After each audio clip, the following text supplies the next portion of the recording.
This really is one of the most important elections, not just for Michigan, but for the future of our country. So this guy is running saying, let me make all the decisions for your life. I don't want to live in a society where the government has control over my life. That we don't feel safe right now. This is an anti-American candidacy, and it's frightening. His Democrat buddies, if you will, mirror the same sentiments. But I would hate for the policies enacted at the state level to force me Honestly, to have to raise my kids elsewhere. to have people saying, I want to suspend the Constitution, I want to get rid of the Senate, I want to abolish the Supreme Court, I want to give cashless bail, defund the police, abolish ICE, open borders. The things that they're running on are extreme. And it's like putting, little pink glitter on top of what history will show is a horrific image of what the policies they're advocating for actually lead to. And Mackinac Island's so beautiful. Just want to do a little dig right there. That is, how un-American is that? How anti-Michigan. If you don't like Mackinac, you don't like puppies. He's doing thirst traps online. No. What? So I'd like to hear Abdul El-Sayed talk about the literacy rate in our state. Yeah. I'd like to hear him talk about things that matter in our state. Why are we 45th? Is that okay? Are you okay with that? He says some insane things. To mock the loss of life is just so gross. It is the most dangerous ticket we have ever put forward in Michigan, up and down the ballot. For coming on to Unfiltered, we are excited to be having this conversation. I'm so excited to be unfiltered. You guys have been doing a great job. I'm sad that I'm not the first guest, but I'm glad I finally made the lineup. I know. Hopefully we can get you on more in the Okay, future great. and everything. Great. Before we even get into it, how are you? How's Michigan summer is treating you well, hopefully? Nothing's better than Michigan in the summer Same and the here. fall. I'm going to say Yes. both. Summer and fall, they compete for my favorite, but it's so gorgeous here. And Mackinac Island's so beautiful. Just want to do a little dig right there. Yeah. But it's the best state. I love it. The lakes. And one thing that people don't know about me is I never left Michigan. So even though I left for 8 years to go be RNC chair, we stayed based in Michigan. Our kids went to public school here. My husband works here. I have a ton of family here. So Michigan has been my home for a long time. And I'm really worried about it coming up for this next election. Yeah, seriously. Michigan has always been my home. Has it Special really? place. I'm biased. You have to be biased, but truly, there's no state like it. I feel like we just have absolutely everything. Love that dig about Mackinac. Right. He says some insane things. And by the way, we're talking about Abdul El-Sayed. yes, thank you. Yes. I'm not going to say his name. I'll say his name. That's okay. El-Sayed. I know. It's taken me a while. Abdul El-Sayed. Yeah. I keep calling him El-Sayed. I did that too, right. and that's incorrect. Yeah. And I'm sensitive about that. I never want to mispronounce anyone's name, even if Yeah. they're terrible, because my name's Ronna, and I get called Rhonda and Rona a lot. And it's an understandable mistake, Yeah. but when you know the correct pronunciation, you should use it. 100%. But he says some insane things. I can't even lie to you. The thing that filled me with the most amount of rage is him hating on Mackinac Island. How can you hate Mackinac Island? I don't know. And the thing is he's trying to spin it and say he hates the Mackinac Policy Conference, which is incorrect because he says if I'm going to be governor, I'm going to have to live here. And most people probably don't know there is a governor's residence on Mackinac Island. So that's exactly what he meant. He hates the island. But overall, this is a person who doesn't love Michigan, doesn't love our country. Right? I mean, let's just start there. Mm-hmm. This is an anti-American candidacy. Yeah. And he's very comfortable making fun of our state, making fun of our country, making fun of our ideals. And he's embraced a platform that absolutely is against our Constitution. And it's frightening. Yeah. I think going along into that, you had mentioned the primaries just happened in Michigan. And we have some very interesting candidates, to say the least, who won the primary and kind of mirror El-Sayed's El-Sayed, sorry. That's okay. Again, I need El-Sayed. I know, it's Yep. just, I'm terrible with all Think names. of like ed, like upper ed education, like Yes. Syed. El-Sayed. Yeah, a lot of his Democrat buddies, if you will, mirror the same sentiments about it seems like no other than to just run Michigan directly into the dirt. Michigan's not doing well. In the last 8 years under Whitmer's leadership have not been great. But what have you seen from the primaries that really stood out to you, and kind of where this rhetoric or, these ideals, how are they being pushed into the mainstream, it seems like? So everything in politics is exaggeration, right? Every election's the most important election. How many times have we heard that? But for Michigan, this really is one of the most important elections, not just for Michigan, but for the future of our country. And obviously, we have a governor's race up. We are a state that's failing. We have fallen behind under Democrat leadership or non-leadership. And then we have the Senate race. And it is so important that we don't feel safe right now as either party. We can't feel like, oh, he's going to lose. This is a person who has commanded a lot of energy through his influencing, through his lies, and we really need to work to combat it. So I personally think it's lazy for us to say he's a communist or a socialist. Mm-hmm. He's running on an economic message that's resonating, and it's really frightening, the things he's proposing. So we have to define what they're talking about. It is the most dangerous ticket we have ever put forward in Michigan, up and down the ballot, from Syed to Gilchrist to Benson to Ellie Savitt. This is really frightening. So there's a call to action that we all need to heed. We cannot feel safe right now going to bed at night. Some of the things he's espoused, like getting rid of the Senate, which is part of the DSA platform. He's going to say he doesn't agree with that. Mm-hmm. He does. You are the company you keep. He is hanging out with this man, Hassan Piker, who has said America deserved 9/11, who has said women deserve to be raped on October 7th in Israel. They have embraced a pro-Hamas terrorist mindset, which is really frightening. And they're packaging it in this cute slogan, but there is so much danger underneath that. Yeah, 100%. I think, I never grew up in a time where really understood, a lot of like the socialist push, the socialist message, the communist scare, if you will, all of that stuff. But I know that it's a legit thing and it's very real. And I think a lot of young people especially just don't really understand just how imperative that those policies don't get put in place. Because I think a lot of the time too, what they're proposing, if that actually goes and passes, it's very hard to, reverse course on that, if not almost impossible to reverse course on that. And I can't even imagine what that will do to Michigan. It's a nightmare. And this guy's a total hypocrite, right? Like, he has 3 homes. He's in the 1%. And it's so funny to watch these socialists or communists, Bernie Sanders, AOC, Hassan Piker, Abdul El-Sayed, saying things like, oh, we want to give you more money, after they've already made so much money. They're totally rich. And so I was talking to my son about this the other day. My son's 21. He's a Michigan State student. And I'm like, how much do you trust politicians? Just in general, across party lines. He's like, I don't really have a lot of trust for politicians. So this guy is running saying, let me make all the decisions for your life. Let me take over your healthcare. Let me take over your economic well-being. Let me make sure that politicians have total control of everything. Do we really want government in more control of our lives? Do we think they're doing a great job? Jocelyn Benson at the Secretary of State's office. Do we want everything in our lives to be going to the Secretary of State's office? No, thank you. No, I mean, this is what they're saying. Underneath it all is, we want to take away your choices. We want to take your freedom. We want to take away your quality health care. And we're going to tax you more. And you're going to pay more for it. And yesterday he gave an interview, and he's very, very wily. But he basically said, yes, everyone, middle class, UAW workers, working class, you're going to pay more taxes. So pay attention to the underlying messages that he's putting forward.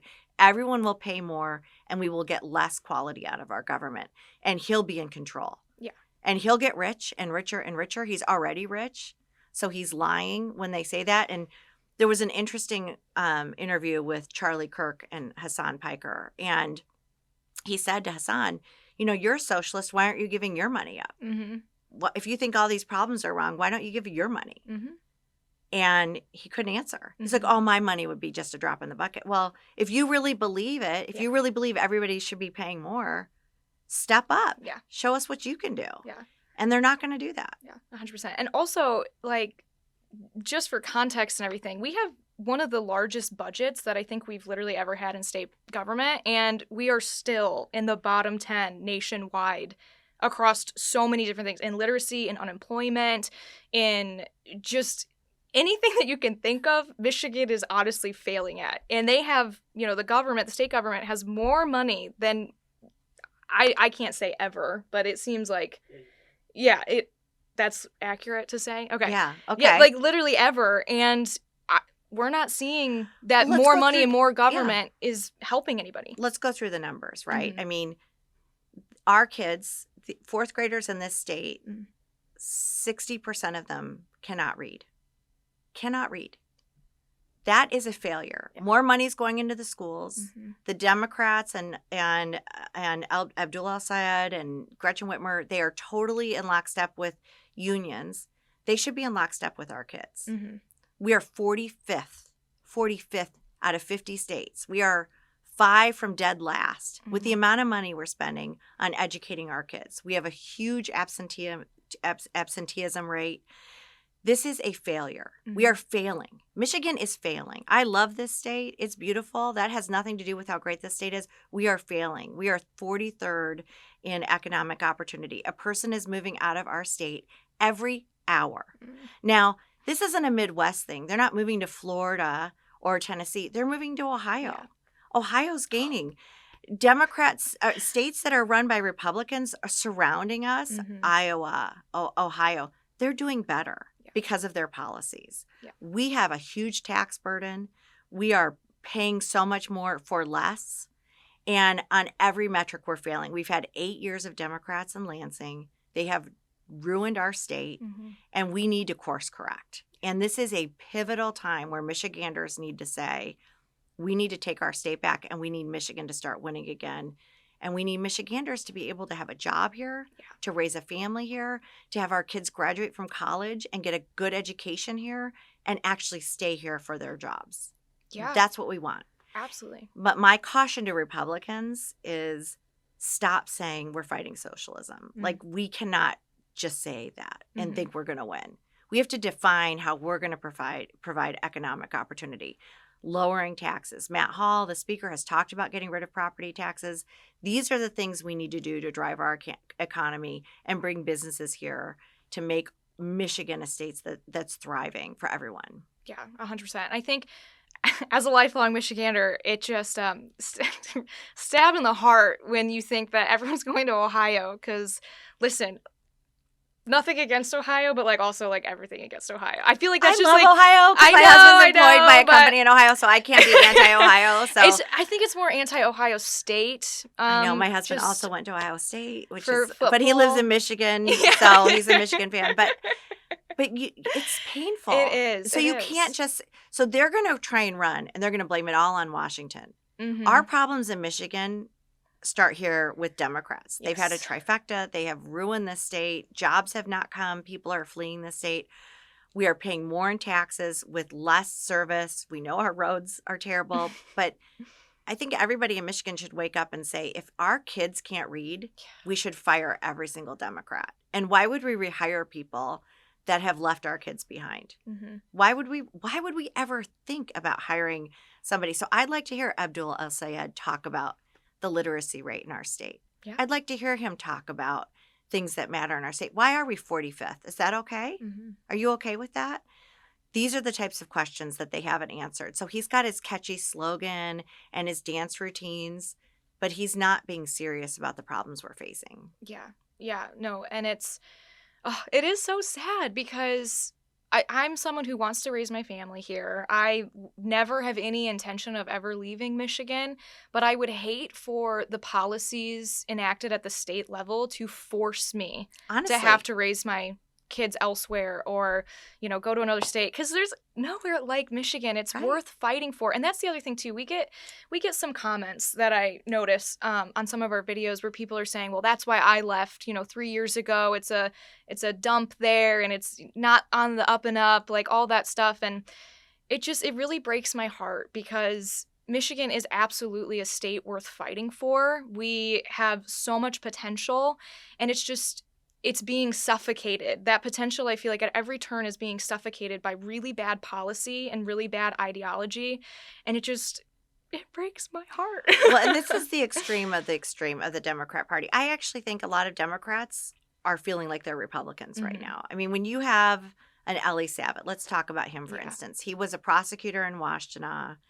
He has said nobody should serve more than 20 years in prison, whether you murder, kill, do a horrific crime. He legalized prostitution. He got rid of cashless bail. We are going to be a less safe state as well. So there's cost of living, right? We know we want accountability in our government. We know we want reform. We know we want a better education, but we also want safety. And these guys are doubling down on that. So he let a man who had hogtied a woman and done a violent crime to her just back on the streets, didn't take the sentencing guidelines from the police. And that person then went on and shot a mother with her young child in the car. Thankfully, that woman lived. And then you hear Sheriff Bouchard, who's the law enforcement in that community, saying, these prosecutors are letting violent criminals back on our streets. Yeah. Nobody wants that. This is a Soros-backed prosecutor. The Democrats and these extreme Democrats, and I don't think they represent the Democrat Party, by the way. These extreme politicians are going to make our state less safe. So how are you going to live in a state where kids can't read, where you can't feel safe, where you're overtaxed? This is not a good formula for Michiganders going forward. And this is their ticket. This is what they're putting forward. I hope that Democrats cross over and vote for Republicans this cycle. I think there's a real chance to do that because they need to stop this movement. Yeah. This is not good for our country. This isn't even about parties. This is scary for our country. Yeah. To have people saying, I want to suspend the Constitution. I want to get rid of the Senate. I want to abolish the Supreme Court. I want to give cashless bail, defund the police, abolish ICE, open borders. The things that they're running on are extreme. And we cannot let that thrive and flourish in our state. And their whole ticket espouses this. Yeah. Not just El Sayed. Yeah. It's up and down. And Jocelyn Benson's part of it too. So this is an invitation to common sense, pragmatic voters. This is the time to come and vote for our ticket. Mike Rogers, former FBI, understands the importance of safety, understands all the things that come into intelligence and bad countries that have done horrible things. John James, who would serve, both of them served in our military. Tony Forlini, who understands the importance of good elections, where it's harder to cheat and easier to vote, right? And then Doug Lloyd, who's a good prosecutor, who's understood law enforcement, who would be a great attorney general. We have a very good ticket. This is the right year to cross over and vote for it. Yeah, I think especially... I was just going to say real quick, since you're talking about the Dem ticket, how do you think the Democrats got to the point where they're at now, where it feels like all the moderates are pretty much gone? Yeah, the devolution or devolution of the Democrat Party has been sad to watch, right? And I think they're doubling down on the wrong things. However, it's the economy that's really driving them. This is a scary time right now. We need to recognize people are hurting. Gas prices are high. Our kids are especially afraid right now of AI. What does that future mean? Am I going to have a job? And there's a vacuum of fear that's being filled by this rhetoric, by these extreme Democrats. And it sounds great, right? It's great to run and say, we're going to have, think about class president. I'm going to have free recess, a recess for every hour and free lunches for everybody. That's what they're running on. It's not true, but they're running on this fantasy. And we need to talk about the economy too. We need to say, we're going to lower your taxes. We're going to give you an opportunity to get rid of regulations out of your life that's going to make you have more opportunities in this new economy. And we're going to bring more jobs to Michigan. We're going to make it a better place to do work. And we want to make sure that you're able to thrive in the state. But we have to put forward our own vision Mm-hmm. because they're filling a vacuum. And that's where I think they've gone. The Democrat Party is embracing where the youth is. That's the mover of their movement. And I do think these moderate Democrats are feeling homeless right now. Yeah. Where do I go? Joe Biden won in 2020. Obviously, there were lots of problems with that election, but he ended up being president running on a return to normalcy. Yeah. That's the last time they've won. Yeah. And they're not doubling down on that. They're doubling down on crazy Mm-hmm. and extreme. But I don't even like those words. Dangerous. It's really dangerous what they're putting forward. And we do not want Michigan to be the testing ground for these policies. So you got to get up, you got to go knock doors, you got to talk to your neighbors. I was stunned just heading into primary day how many people were calling me and saying, who should I vote for governor? Mm-hmm. Like the day before. They weren't even paying attention. Yeah. So we have to pay attention. Yeah.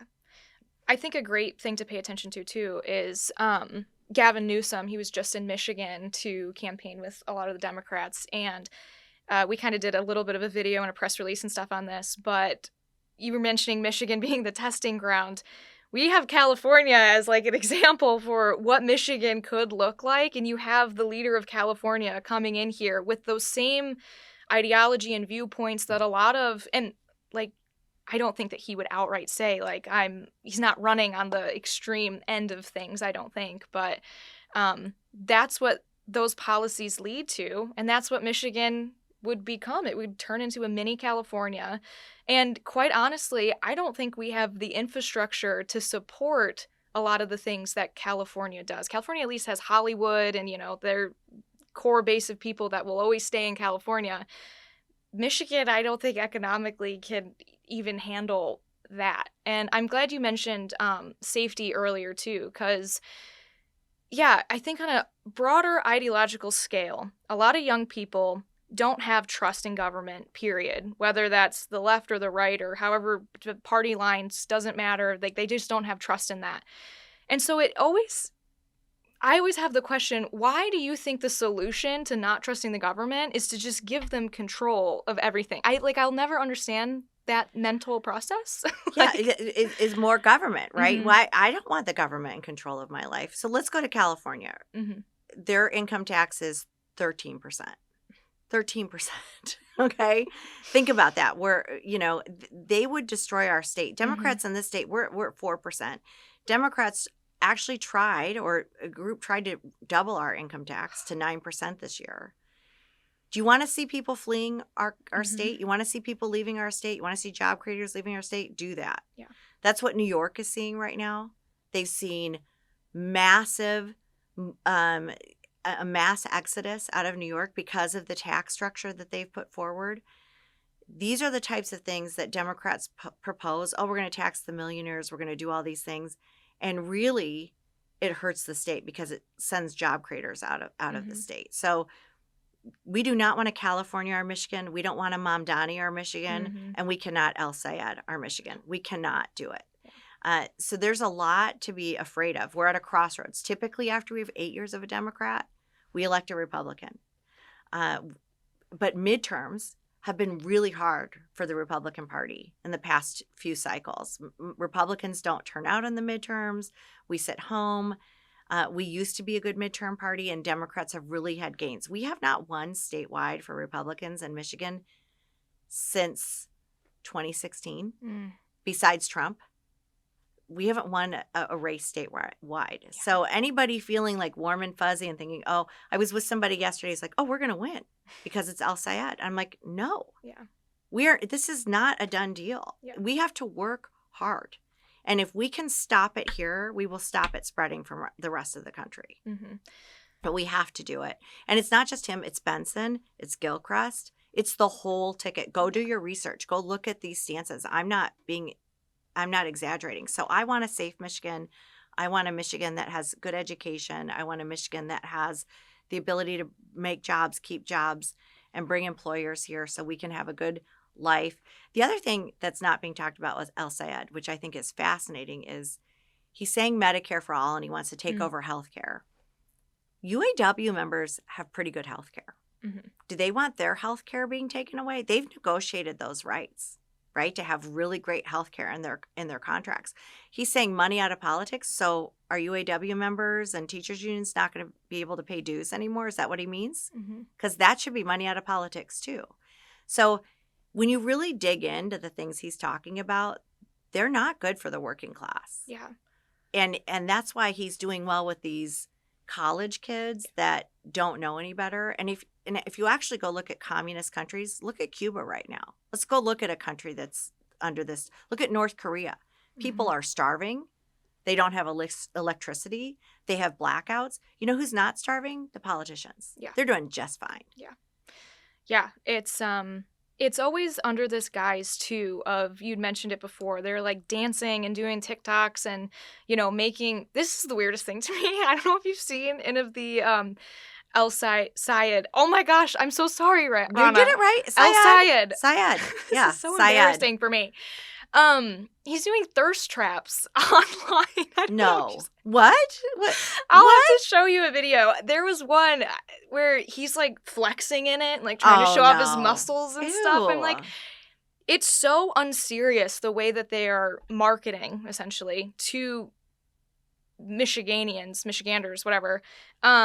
It's Michiganders. We're going to know. I know. I Michigander. recently just learned the history about Michigander, and it was Lincoln in the Civil War. He like used it as a derogatory term. Oh, did he? Yeah, because it's like what's good for the goose is good for the gander.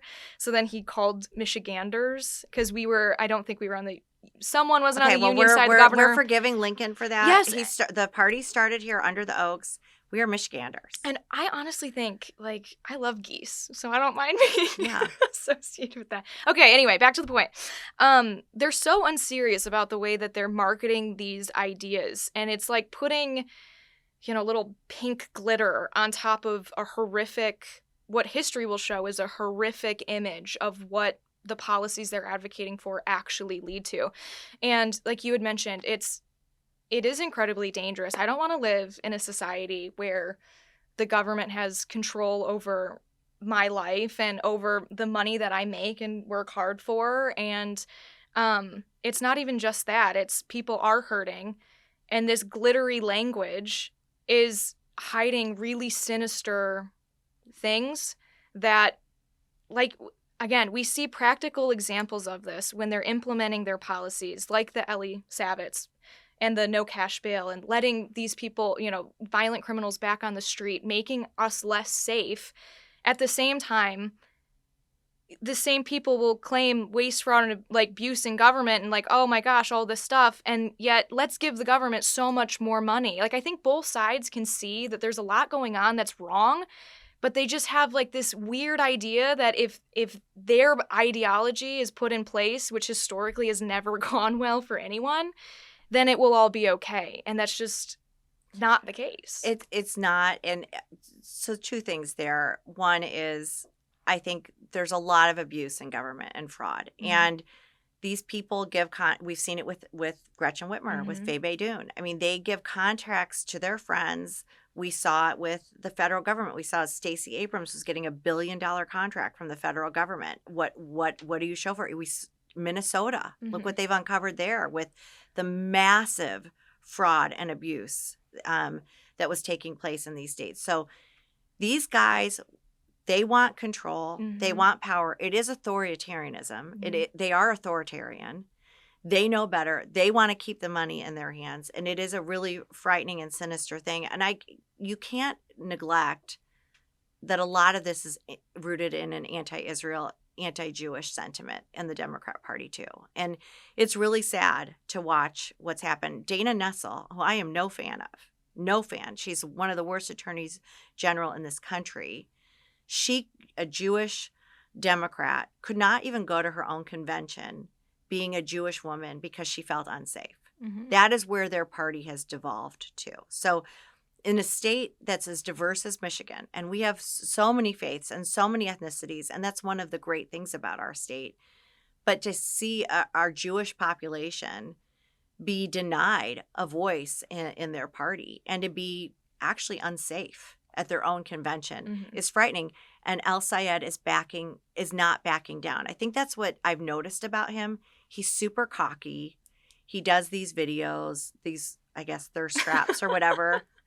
But he also doubled down with Hassan Piker. When people talked about how extreme this man is, and you go look, he's denigrating to Black Americans. He is denigrating to Jewish Americans. He's denigrating to women when he says rape's okay. I mean, this is an extremely disgusting individual.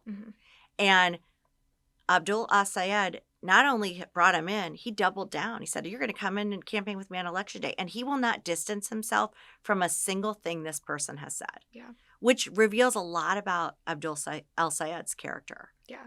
He feels no remorse about the things that were said. To say that we deserve 9/11, to say that America deserved 9/11 is so offensive to any person in our military. If you have a family member or somebody you know or who's served, what have you, for that to be okay and for him to not denounce it, watch him. He's very smooth and slippery and slick, and he's not truthful. And this is what we have to fight against right now. It's frightening. This isn't Republican, Democrat. This is policy. Yeah. And he will forever reshape the nation. If he gets into the Senate, it will set a wildfire in other states that this is the philosophy that can win. Yeah. And we have to stop this. Yeah. And Newsom's embracing it. All these Whitmer's embracing it. Oh, they all love this guy now, right? Let's not forget the Democrat Party spent close to $30 million trying to defeat this guy. Yeah. They don't want him. Yeah. Okay, we're with you. We agree with you on this. So help us beat him. Yeah. Help us make sure that he's not the face of your party. Yeah. Especially when the other side is campaigning for things that are a return to normalcy and lower taxes and policies that ensure our kids can read and bringing business back into Michigan.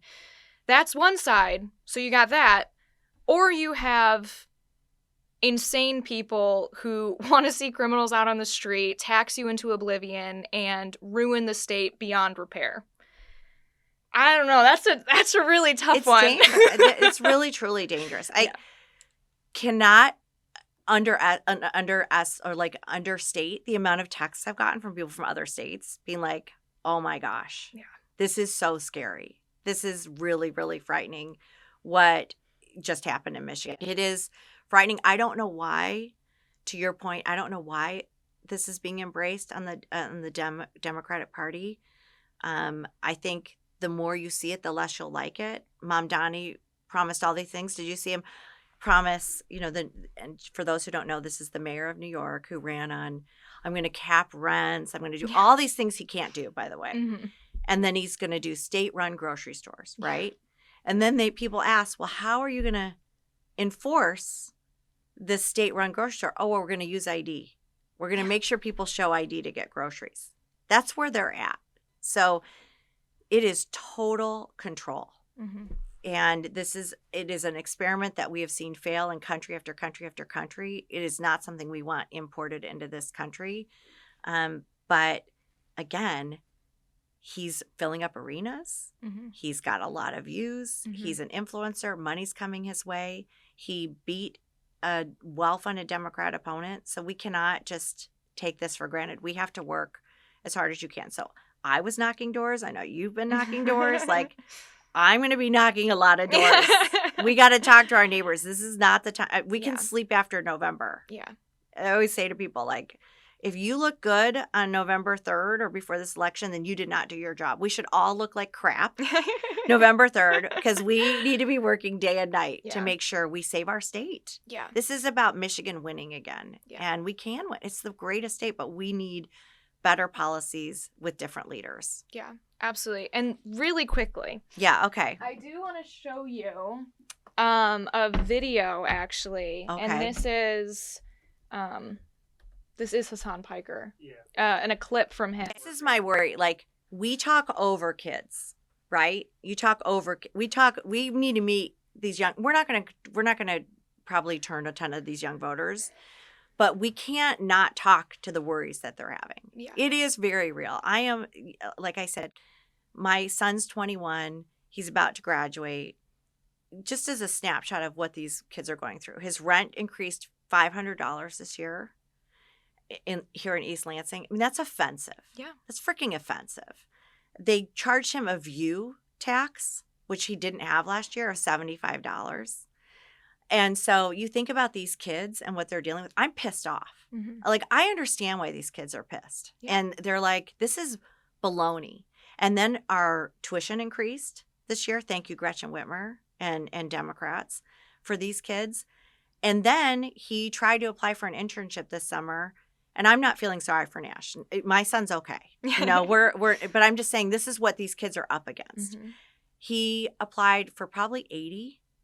The last one he got, he did 4 interviews, 11 hours of interviews, and he was chosen, the only one chosen for that interview out of over 50 applicants. Mm-hmm. I mean, this is a scary time for these kids with AI. So not acknowledging that and not letting them know that we care about them, that we care about these voters that are hurting, that we hear them, that we're on the right track, that we are going to cut regulation, we are going to cut taxes, but we know how hard it is out there right now. It is really hard. And to ignore that at our folly and just say they're socialists and communists and talking over the problems, that's what Joe Biden did. Yeah. When Joe Biden said Bidenomics is great and lied to us and acted like the economy was great when it wasn't, we saw through that. Mm-hmm. So let's be real, let's be unfiltered, and let's be honest. It is hard right now. Yeah. And the right path is to cut taxes, is to cut regulation, is to do the things like Trump said, no tax on tips, no tax on overtime. These are things that Republicans have put in place. Matt Hall's talking about getting rid of property taxes. These are the right messages. We want more money in your pocket. We want less money in the government's pocket. Yeah. Al Sayed is saying he wants more money in your pocket. He's lying. He wants more money in the government's pocket. Mm-hmm. That is a lie. Yeah. And he just said it the other day because he said he's going to raise taxes on the middle class. Yeah. So pay attention to the fine print with this guy. Yeah. Because just because he's dancing to Aretha Franklin doesn't mean he respects you. He doesn't. Right. I think it's actually a slap in the face to do these little TikToks and all that when people are really, really struggling. Like, there are lots of, as a young person myself, I think that most of the kids my age, I'm not a kid, but most of the my peers, you're a lot younger than me. Most of my peers, they feel like, well, I'm never going to be able to afford a house. I'm going to be renting forever. My rent is going to, at the mercy of my landlord or, whatever. They're going to continue increasing my rent. My groceries, I can barely afford. It's honestly the same. Before, I used to be like, oh, I'm splurging going out to eat, maybe once a week or a couple times a month. It's like there's no difference between going out to eat now and like literally just having a couple things of groceries. It's actually insane. And I think people, especially young people, when they hear socialism, when they hear communism, when they think, oh, it's nice, everyone's going to share everything and it's going to be distributed and, pay your fair share and all of that. They're thinking of, Scandinavian countries, which aren't socialist, by the way. They're, they have a lot more public resources, but it's not a socialist thing where the government is in control of everything and redistributes it. And so it's this like misunderstanding of, none of these things I'm going to actually get. And so I think a lot of people are just feeling so hopeless of, well, I might as well just blow up the entire thing anyway because I'm not actually reaping any of the benefits from the system that we have. They're not even hearing socialists. So this is what, we shouldn't get so caught up on. This is my caution. Yeah. They don't hear that. They're hearing, oh, he's going to cap rent. He's going to do Medicare for all. He's going to get money out of politics. He's going to take on they're hearing economics. Yeah.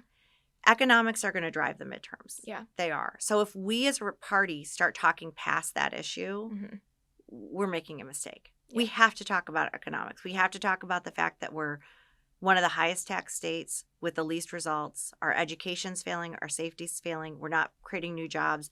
And that's because of Democrats.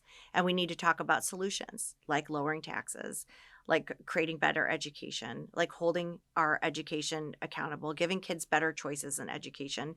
You shouldn't be assigned to a failing school and be relegated there without choice. Yeah. These are things that are fundamental beliefs. I also think Syed has not been asked about some of the really crazy positions his party has doubled down on, like men competing in women's sports. That shouldn't be happening, right? And we're starting to see women, major leaders in the sports community come forward, like Sophie Cunningham, like even Coco Gauff, one of the best tennis players in the world, just doubled down on this. So these are the crazy things that their party believes. And we haven't heard him talk about those issues. I want to hear him talk about where his party is on those issues and see if he'll denounce it. He won't. And I also want to ask Democrats, do you support him? Because he puts them in a bind, especially when he associates with someone like Hassan Piker. Yes. You want to show me this video? Yes, okay, absolutely. I'm going to hit play. I don't give a fuck what black people care about. Oh, black people care about this, black people care about that. Like, shut the fuck up. That's not how politics works. Oh, well, Hassan, how dare you? Like it or not, black people care about this issue. It's like, it's such a fucking stupid stance. Any other black folk want to engage in radical activist language in this fucking chat? Suck my fucking cock. Oh my goodness. Yes, dude. It's because I'm racist. That's why. It's because I'm racist, dude. You got me, okay? You got me, because I'm a racist person. I don't give a fuck what black people care about. Oh, I never need to hear that again. That's how bad it is. Yeah. I mean, honestly, I don't know if you should bleep it because people need to know what they're dealing with. I mean, that is so offensive. I don't know how anybody in the black community could vote for somebody who's saying things like that. That's racist, what he said. Al Sayed needs to denounce that. He has to. I mean, that's terrible. It's horrific. Shocking and actually disgusting. Like, I'm sorry. That, actually makes me sick. That's the most disgusting thing I think I've ever heard in my life.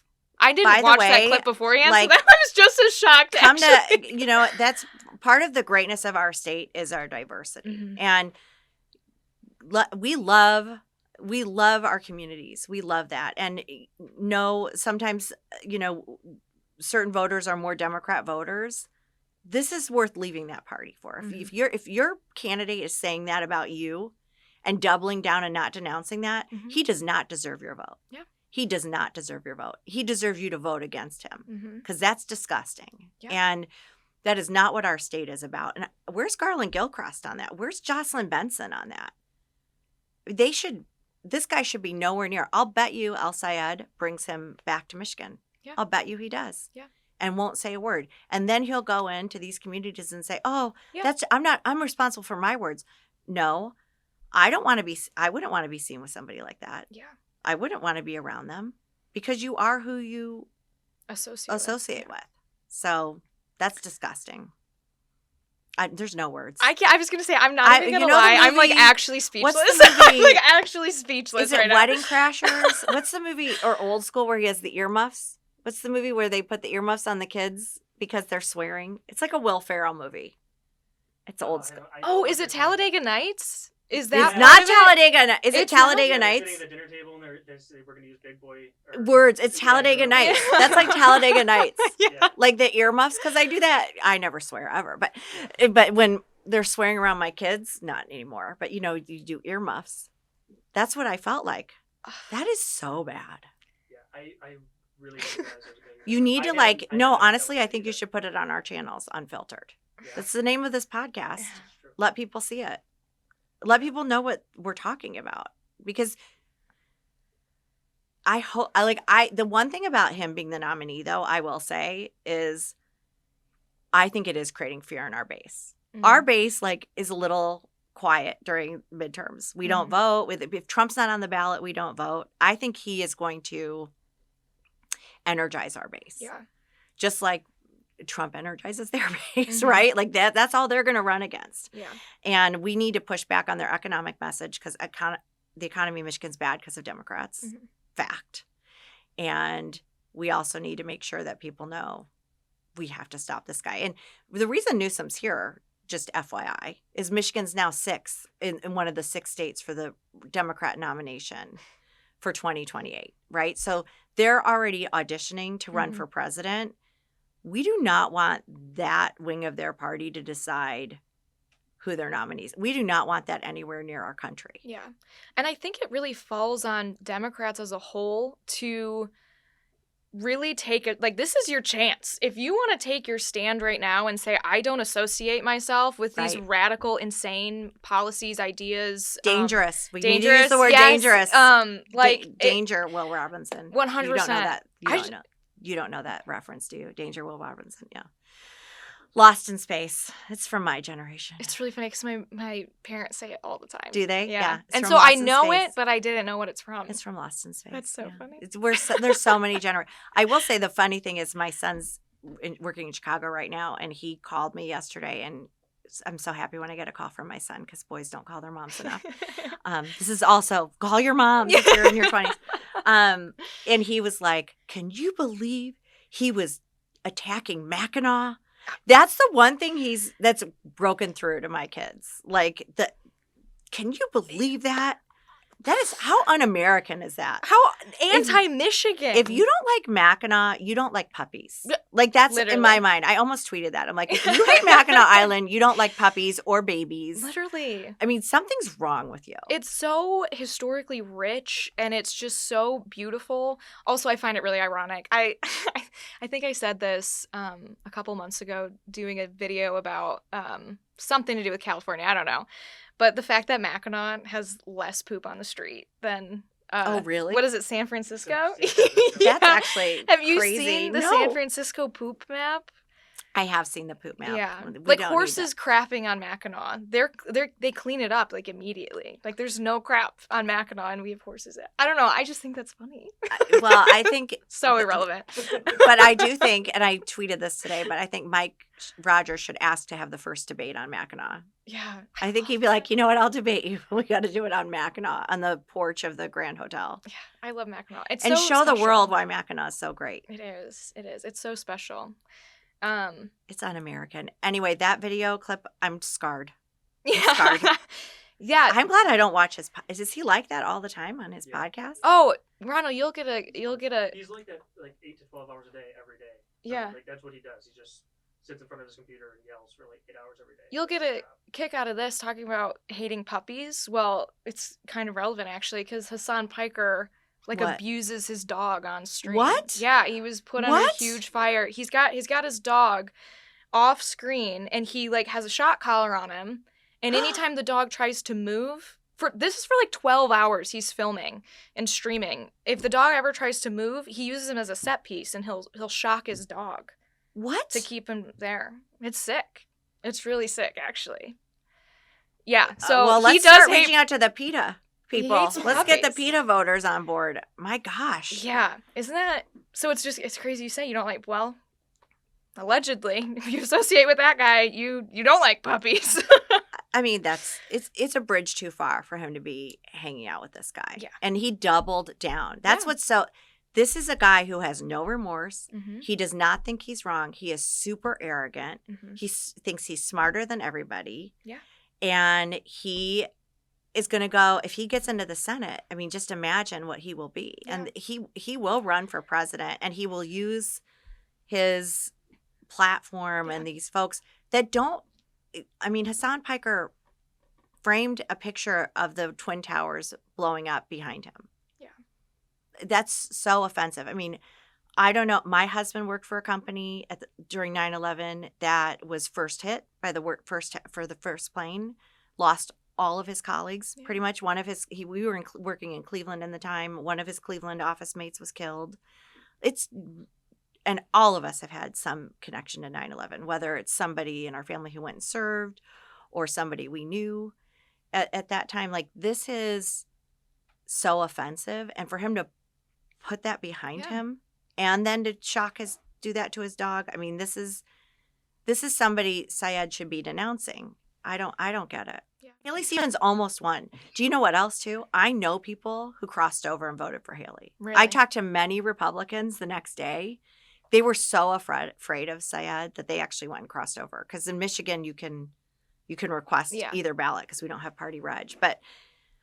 And they were that afraid. Yeah. So I'm like, use that fear to motivate you to get involved. But it's not just him. It's the whole ticket. But we need we need better leaders in Michigan Yeah. that are going to put our state on the right track. Yeah. We've been there before. Yeah.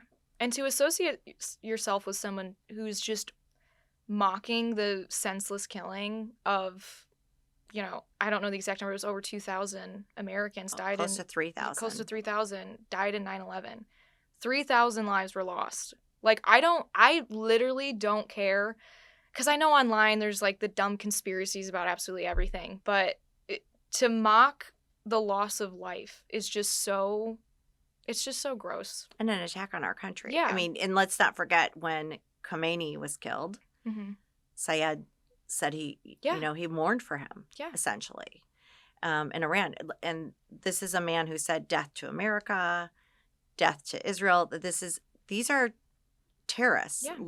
Iran is a sponsor of terror and wants to destroy our country. And the Democrat nominee for Senate in Michigan mourned his loss, right? So this is an anti-American viewpoint. We live in the greatest country.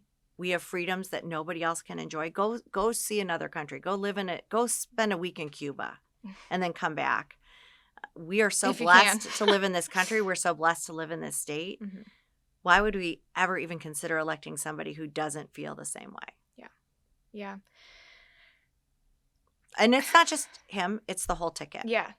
It's the whole ticket. Yeah. So there's so much on the line. We have to engage. This is the election. This is the most important election. The hyperbole of that, but this is actually true this time. Yeah. So get involved.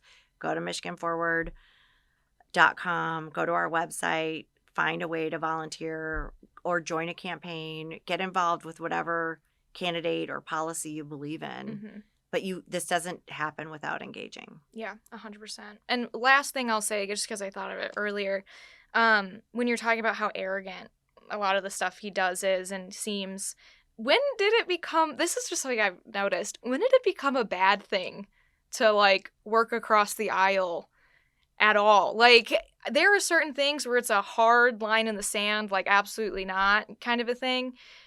But it's not a bad thing to, like, have things in common with the other side. I would say that's actually a really good and healthy thing.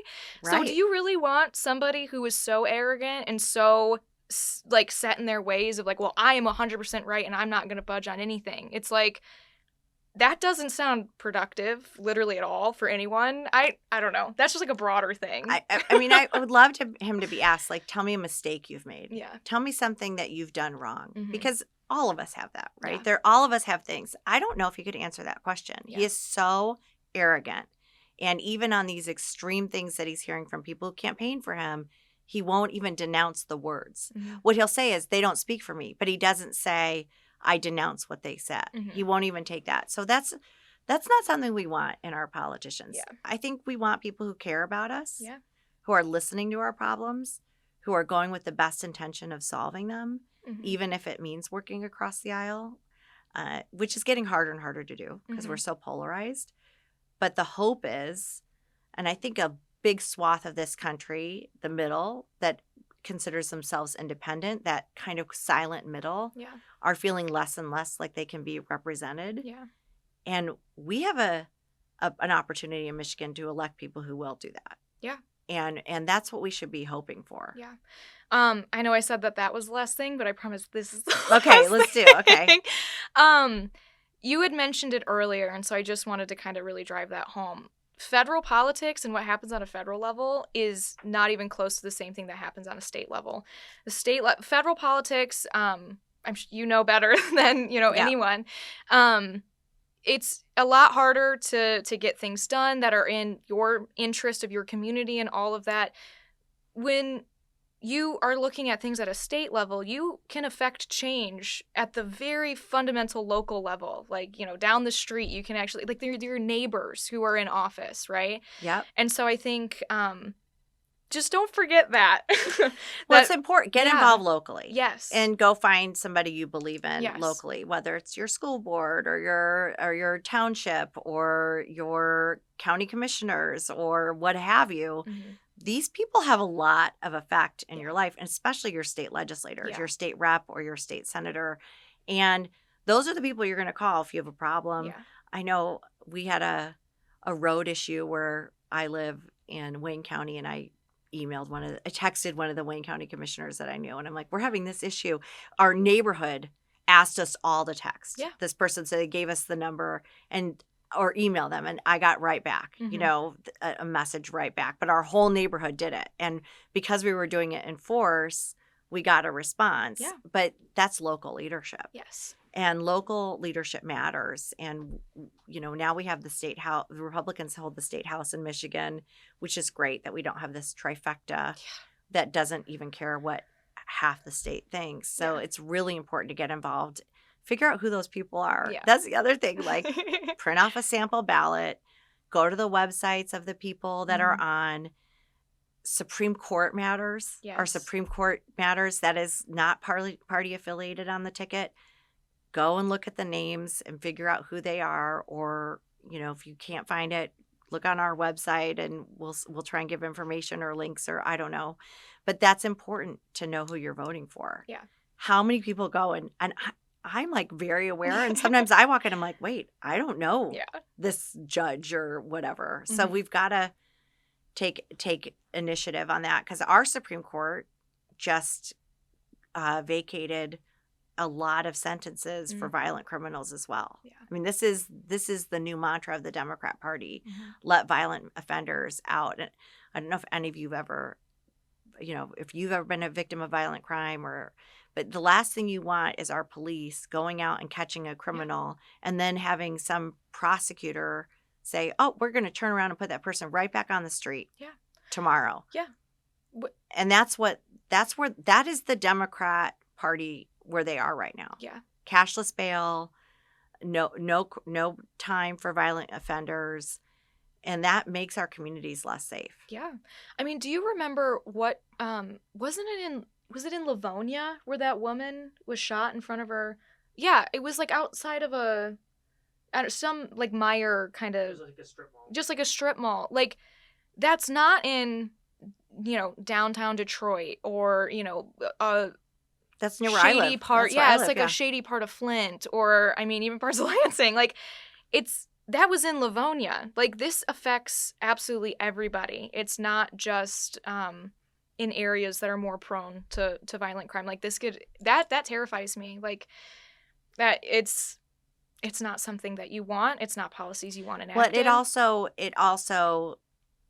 thwarts people going into law enforcement. So when you have prosecutors that say, okay, this guy just captured this violent criminal, brings him in, and then that person's just let go, it's demoralizing. Yeah. And we need more people to serve in the police. They need the proper training. We need all the good, the good tools that they need.